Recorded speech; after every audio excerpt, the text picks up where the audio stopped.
کی محمد سے وفا تونے تو ہم تیرے ہیں، اور یہ جہاں چیز ہے کیا لوح و قلم تیرے ہیں۔ انسان ہی نہیں فنخان مصطفیٰ، پتھر بھی بولتے ہیں محمد کے شہر میں۔ بارگاہ رسالت میں ایک بلی کا استغاثہ دیکھیں کہ جانور بھی میرے نبی سے محبت کرتے ہیں اور آپ کی محبت میں روتے ہیں۔ حضرت منظور احمد شاہ صاحب اپنی کتاب میں ایک واقعہ نقل فرماتے ہیں۔ آپ فرماتے ہیں کہ پاکستان سے ایک حاجی صاحب حج کرنے کے لیے گئے۔ جب مدینہ پہنچے، مدینہ پہنچنے کے بعد ایک مکان پر رہنے لگے۔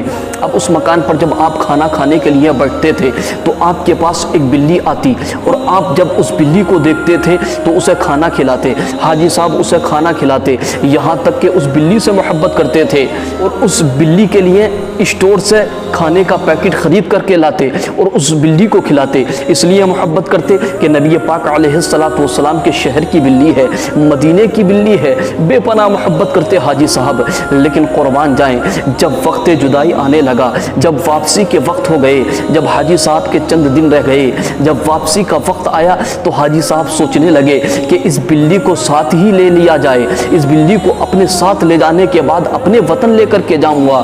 اور حاجی صاحب بازار جاتے ہیں اور جانے کے بعد ایک پنجرا خرید کر کے لاتے ہیں کہ بلی کو اس کے اندر رکھنے کے بعد اپنے وطن لے کر کے جاؤں گا۔ جب آخری وقت ہونے لگا تو آپ اس رات حاجی صاحب نبی پاک علیہ السلام کے روزے پر جاتے ہیں، سلام کرنے کے لیے جاتے ہیں، آپ اجازت طلب کرنے کے لیے جاتے ہیں۔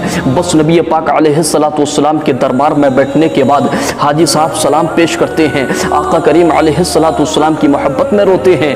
وہ حاجی صاحب حضرت منظور احمد شاہ صاحب فرماتے ہیں کہ وہ حاجی صاحب وہیں سو گئے، نیند آ گئی کہ ان کی قسمت کا ستارہ چمک گیا، ان کی قسمت کی معراج ہو گئی۔ جب وہ سوئے تو میرے آقا علیہ السلام خواب میں تشریف لے آئے، خواب میں آپ کی زیارت ہوتی ہے۔ اب ہونے کے بعد نبی پاک علیہ السلام ارشاد فرماتے ہیں کہ حاجی صاحب آپ جا رہے ہیں، خیریت سے جائیں، اپنے وطن خیریت سے پہنچ جائیں گے، لیکن میری بلی مت لے جانا۔ حاجی صاحب آپ اپنے وطن جا رہے ہیں تو آپ اپنے وطن جائیں، ہماری بلی کو نہ لے جانا، چونکہ وہ بلی ہماری روزانہ ہمارے دربار میں آنے کے بعد عرض کر رہی ہے یا رسول اللہ مدینہ چھوٹ رہا ہے، یا رسول اللہ آپ کا روزہ چھوٹ رہا ہے، یا رسول اللہ مدینے سے جدا ہو رہی ہوں۔ بس بلی کی محبت ہوئی، بلی کی محبت سے حاجی صاحب کو نبی پاک علیہ السلام کا دیدار ہو گیا۔